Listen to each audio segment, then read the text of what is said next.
Hi, I'm John Haskell, 50% of Team Atlantic Dash. Two firefighters from Cardiff, myself and a friend, Jamie Windsor, decided to row the Atlantic for charity after my wife contracted breast cancer a few years ago. And breast cancer care was so wonderful, I wanted to do something big and chivalrous back for charity, and also have an adventure to maybe cure a bit of my midlife crisis too. So here's a little bit of my story. Please sit back and enjoy.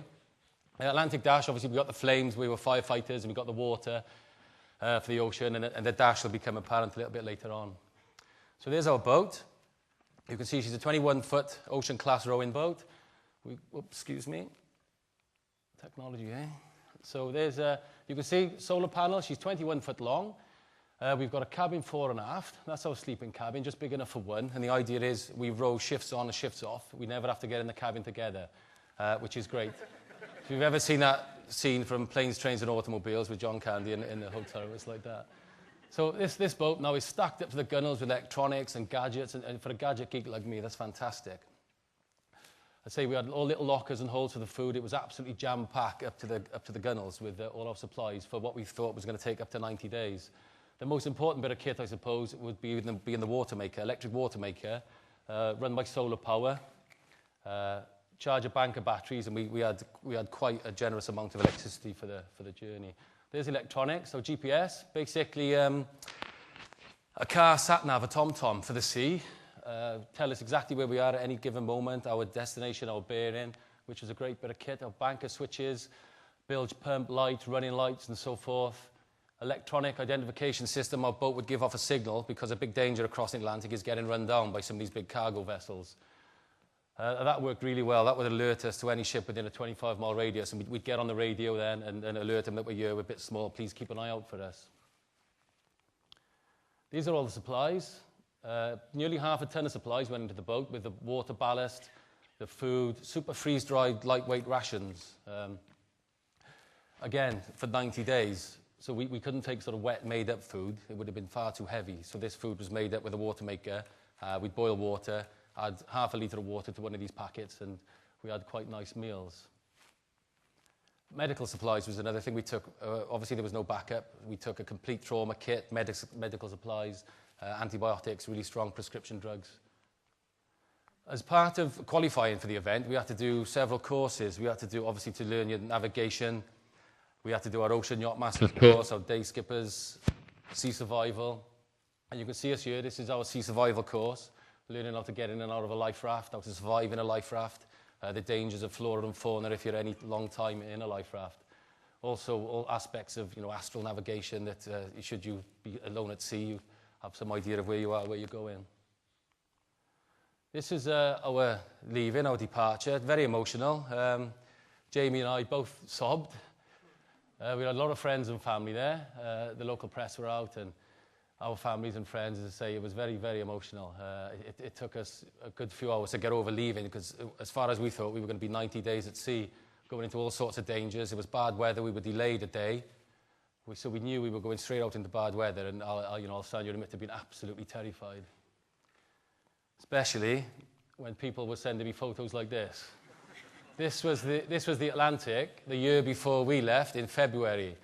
And you can see the width of that supercargo vessel there. So friends were kind enough to send me photos like this. And I thanked them. Yeah. But we did encounter storms like this for weeks and weeks at a time. But lucky that little boat is designed so well, it's self-righting, and it bobs up and down over those waves. It was absolutely fantastic the way she just danced up and down the waves. We really got an affection for the boat. So this was to be my view for the next, what we thought was going to be 3 months. You can see the aft cabin, our water container. Our water maker was locked away in there, and it would supply the water into there. Our transponder for giving off a signal, so the vessels knew where we were. You see the oars stowed there. This would just obviously be the beginning of a shift. Jamie would have just got in the cabin after finishing 3 hours. We worked 3 hours on, 3 hours off for the whole duration, which worked quite well. And towards the end, our bodies got quite accustomed. Our bladders, our appetites, everything got accustomed to 3 hours on, 3 hours off. Completely changed our body clock. It worked quite well. As I say, we left straight out into bad weather, so the row is done naked, and people sort of chuckle at that. But it is, even when we were wearing our foul weather gear, because it did get quite chilly, wherever you got clothes, they contact your wrists, your collar, that any hems, we just got rubbed raw, and the salt sores were horrific anywhere that touched. And spending 3 weeks, you know, it's like an hour in a bath when you get wrinkly. We spent weeks and weeks soaking wet from salt spray. This is a life raft. This photo was taken from the bridge of a cruise ship that rescued one of the other vessels. 50-foot waves. They sunk, they got broadsided by a huge wave. Their aft cabin flooded, so they were sunk and they were upright in the water, nose up, you know, forward up. They had to dive down for 50 minutes in 50-foot waves to release the life raft that had been tangled up in some rigging down in the bottom after the cabin. So they spent all night in a life raft, let off their emergency beacon, and the closest vessel that came to them overnight was a cruise ship on its way to the Caribbean. So they ended up on the captain's table, shipwreck survivors, heroes, in borrowed tuxedos, eating lobster and caviar. We were a bit jealous. This was about 10 days in. Okay, that's our living quarters. You can see how cramped it is, just about enough room for one. There's electronics. You can see our personal kit there. Everything we took personal for the kit for the trip had to fit in these nets because of space and weight. And there's some factor, extra, every kilo of weight over the optimum weight of the boat will put 12 hours on your journey.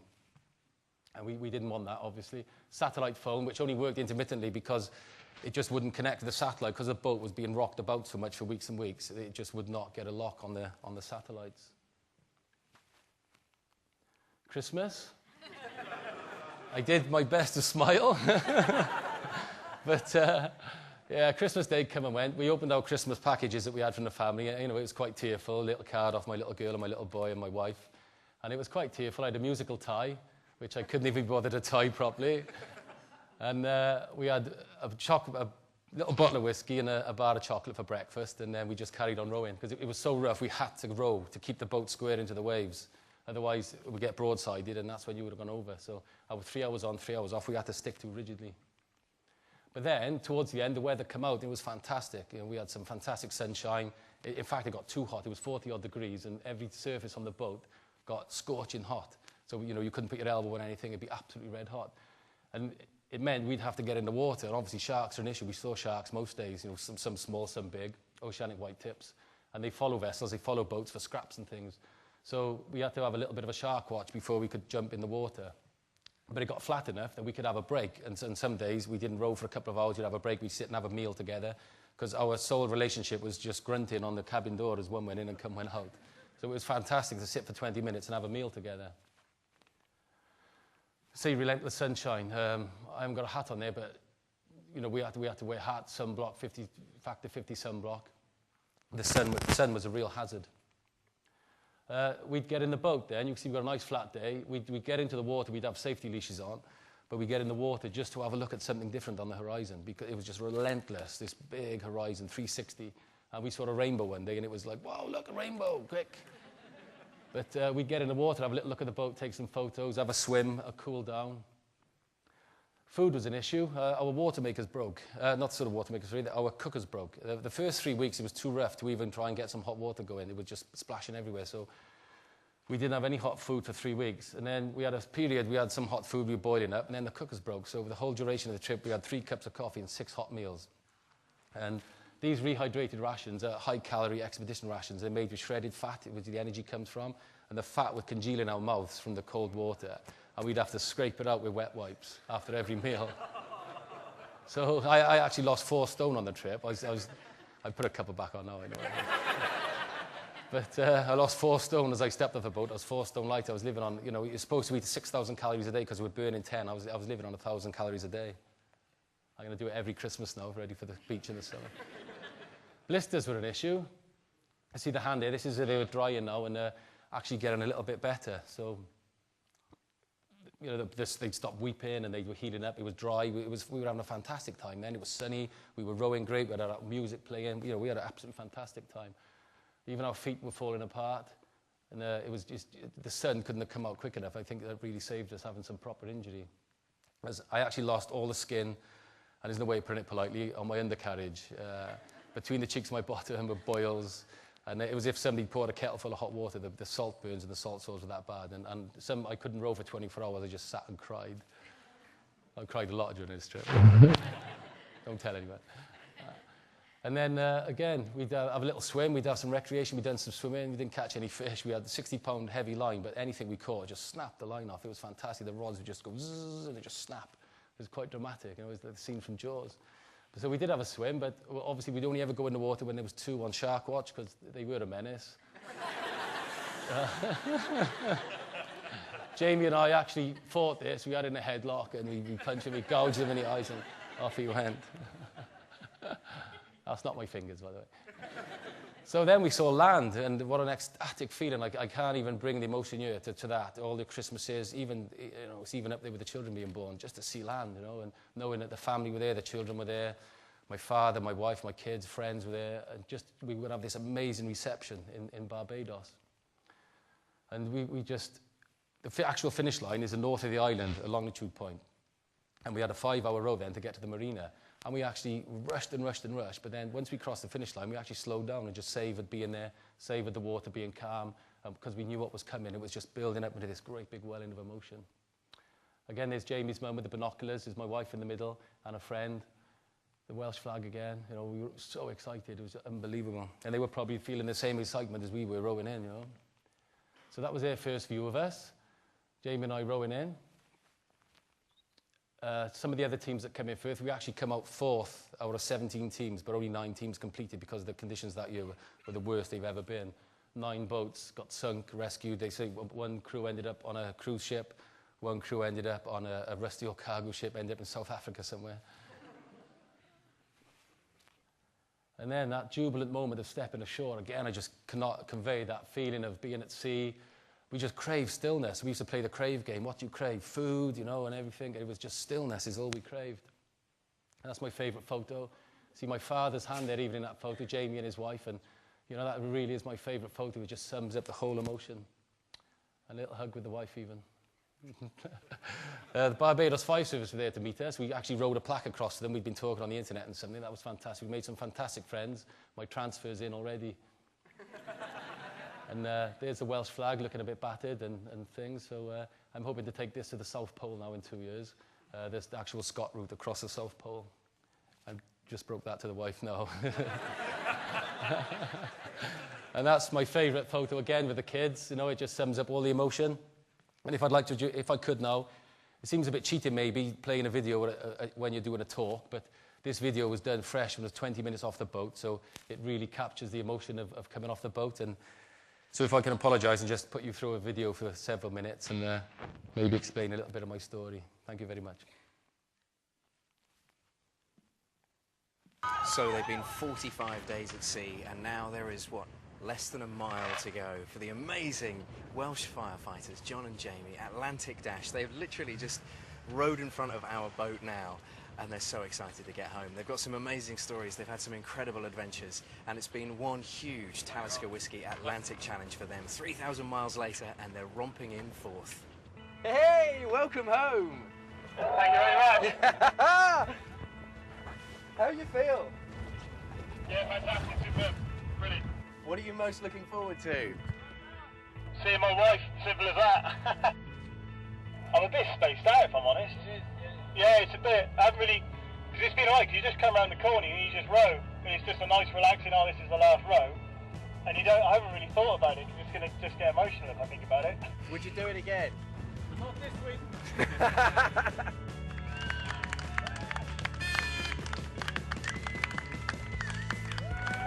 The hero's welcome wasn't expected. Now officially fallen into hero category. How does that feel? Well, we never looked at it like that. It was never done for that reason, you know. It's like a big self-test, and we've both sung off the same song sheet all the way. We've done it to test ourselves. We didn't do it for anyone else. It was grey. It was massive waves. It's terrifying, you know, to live on your nerves for days at a time, you know. Terrified you're going to be rolled over, terrified you're going to be swept away from the boat. It was horrific, wasn't it, you know? That boat, for some reason, there's been several capsizes on the trip. For some reason, that boat will not go over. We've been hit broadside on monster waves, and the boat has just scraped down the wave instead of gripping and going over. And just to have that confidence in the boat. In the end, when we got out first, we had these monster waves breaking on us, And it was terrified. The pair of us would get up the cabin like this, and we get in this, and you just row, and there'd be these big waves, and I'd scream out, like, Jamie, hold on, and this monster wave would come over you. And then 3 days later, when our cook was working, we sat making a cup of coffee with these waves coming over like. So you sleep in the cabin, you kind of all going mellow, and your mates row in, and all of a sudden there's a massive crash. You get slammed into the side of the cabin, and you just look out the door, and all you see is your mate, who's been smashed down the other end of the boat. And he's kind of limping back to his seat. You're like, you're right. He's like, yeah, I'm So right. you It's actually like, get knocked out of your seat. oh yeah, Yeah, in the dark as well, you don't know what's coming. It's just, and it's violent. It's not like a big whoosh. It's like whoosh, and then you're in the bottom of the boat. It's winded. So you've got no sort of warning that this is about to come. Nothing at all, And then you're in the bottom of the boat, winded. I dislocated a finger. It's dislocated my little finger. Jamie broke his thumb. It's just so violent. My knee was up like this for about 2 weeks. When we went over and the oar caught on it, and it snapped the oar. Carbon fibre oar snapped the oar, like, you know. It's just so violent. Then it's back home, a couple of weeks off work. Back to reality then, springtime, summertime. Couldn't pick a better time of year to do it, really. I had some days of utter elation. Just indescribable highs, you know, the highs that I've never had in my life, like, you know, the absolute just bubbling burst with energy highs. You've got your iPod on, you've got a good track on, like whatever, and you just want to stand up and do air guitar because you're just like absolutely just smashed. It's just fantastic. you've seen the sea and you've seen a couple of flying fish, and you might have seen a bird, but basically you've seen nothing but each other. And then all of a sudden this bus comes out of the water. There's just enormous, the biggest animal you've ever seen in your life comes out of the water. Big and gentle and slow and just got a real cool about it. Just like, yeah, I'm the man. Just like, it was just fantastic. Well, you saw a whale, didn't you? You saw a sperm whale. Yeah, he just popped up and went. But then on my watch, they came to have a look at you, did they? Yeah, they check you out. The boat. It's unbelievable. Like. We're in these monster waves, and the boat is at 45 degrees coming down the wave, and the whale is in the wave next to the boat. Amazing. So I'm led back in the boat like this, rowing, and there's a whale by there, like, you know. Surfing in the same way. The whale was surfing.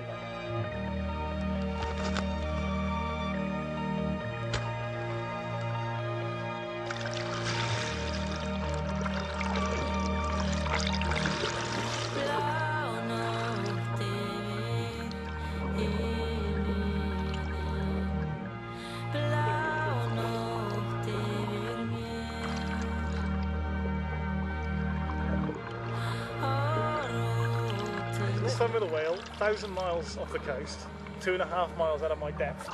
Swam with a whale.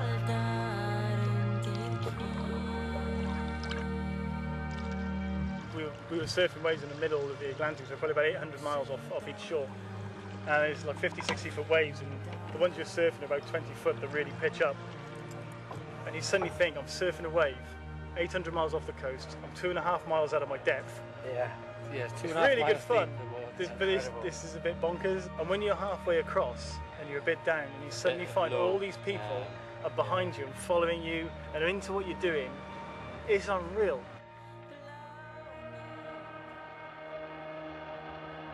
With hellish conditions, more boats needing rescue than ever before, and the hardships each member of all 17 boats has faced, just why would you enter the Talisker Whiskey Atlantic Challenge? Atlantic Dash have the answer.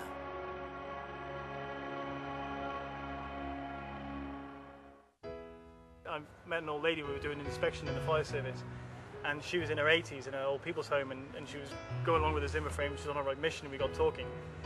And she said, she just stopped and she just said, I'll give you a bit of advice, collect memories, because that's one day that's all you'll have.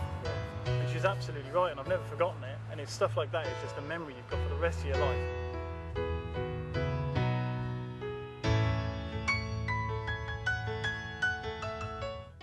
People say, oh, it's hardly a dash, is it? But the dash is a poem. Okay. And it talks about a guy at a funeral, and he's sad that he's talking at his friend's funeral, and he's on about the dates on the gravestones, and he works out then, it's not the dates that's important, it's the dash in the middle. And so the dash is what you do with your dash in between your date of birth and your date of death. So it's live your dash.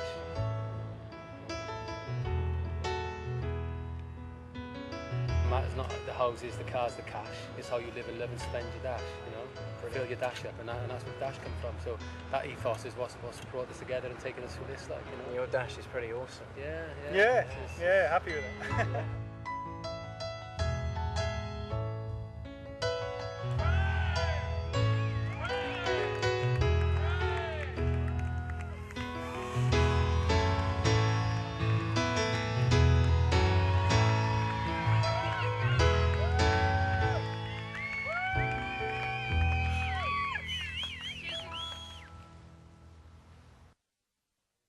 Thank you.